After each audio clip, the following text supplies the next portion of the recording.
Shalom Jemaat BCS dimanapun kita berada. Mari kita luangkan waktu sejenak untuk merenungkan firman Tuhan pada hari ini. Jemaat yang dikasihi Tuhan, hari ini kita akan membaca dari Efesus 4 ayat yang ke-26. Firman Tuhan berbunyi demikian. Apabila kamu menjadi marah, janganlah kamu berbuat dosa. Janganlah matahari terbenam sebelum padam amarahmu. Judul renungan kita hari ini, marah itu boleh kok, tapi ada tapinya. Bapak Ibu, marah adalah suatu perasaan negatif yang kuat terhadap seseorang atau mungkin sesuatu yang telah terjadi. Perasaan marah bukan sesuatu yang mudah dikendalikan. Namun kita bisa memilih cara mengekspresikan kemarahan kita. Kita bisa pilih bagaimana kita memulai suatu kemarahan kita. Atau seberapa jauh kita mengizinkan kemarahan merusak relasi kita dengan sesama kita. Dan kemarahan yang dipendam bisa menumpuk dan meledak secara tidak terkendali. Nah, kemarahan yang demikian bisa menimbulkan kebencian, yaitu bentuk kemarahan yang secara permanen ditujukan kepada pribadi tertentu. Nah, pertanyaannya adalah, bolehkah orang Kristen marah? Lalu kalau marah, seberapa jauh kemarahan orang Kristen harus bisa ditoleransi? Lalu apa kata Alkitab? Efesus 4 ayat 26 mengatakan, apabila kamu menjadi marah, janganlah kamu berbuat dosa. Janganlah matahari terbenam sebelum padam amarahmu. Apa alasan orang Kristen boleh marah? Bapak Ibu, di Alkitab kita mendapatkan Allah yang marah. Yesus pun juga marah. Tetapi kemarahan ilahi tidak sama dengan kemarahan manusia berdosa.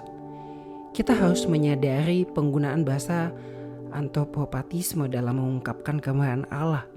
Tidak semua unsur kemarahan dalam diri manusia dapat dikenakan kepada Allah. Kemarahan Allah adalah kudus, tidak berkaitan dengan dendam pribadi atau perasaan negatif lainnya. Kemarahan Allah adalah adil. Kemarahan Allah tidak sembarang marah. Ia marah saat kebenaran diputarbalikkan. Ia marah ketika ada ketidakadilan. Ia marah ketika ada penindasan yang merajalela. Kemarahan Allah ada di dalam kedaulatannya. Dan ia marah kepada miliknya sendiri sesuai dengan haknya. Kemarahan Allah tidak pernah berlebihan. Selalu punya tujuan yang positif, yaitu untuk menegakkan keadilan, membela yang tertindas, atau menghukum orang agar terjadi pertobatan. Orang Kristen boleh marah ketika menghadapi hal-hal yang membuat Allah marah. Tetapi orang Kristen perlu mawas diri bahwa iblis juga bisa menunggangi kemarahan kita, sehingga kemarahan itu bisa bersifat merusak. Maka jauh lebih penting mengenakan seluruh karakter Kristus, yaitu kasih, kelemah lembutan, panjang sabar, penuh pengampunan, kemurahan, dan sebagainya.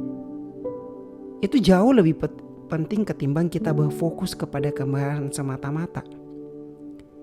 Karena itu, biarlah hari ini kita bisa mengenali diri kita. Ketika kita marah, kita tahu bahwa kemarahan kita adalah kemarahan yang Tuhan perkenankan. Dan kita tahu ketika kemarahan itu hanya untuk melampiaskan nafsu dan amarah kita. Kiranya Tuhan menolong kita. Mari kita berdoa. Bapa kami yang ada di surga, bantu dan tolonglah kami agar kami dapat mengenali kemarahan kami. Ajarilah kami bagaimana kami marah atas ketidakadilan dan ketidakbenaran. Tetapi ajari juga kami untuk dapat mengenali nafsu kemarahan yang tidak memperkenan hati-Mu.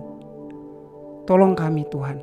Di dalam nama Tuhan Yesus kami berdoa. Amin. Demikian renungan harian kita pada hari ini. Mari kita terus rindu menjadi murid Kristus bersama keluarga Allah. Tuhan Yesus memberkati.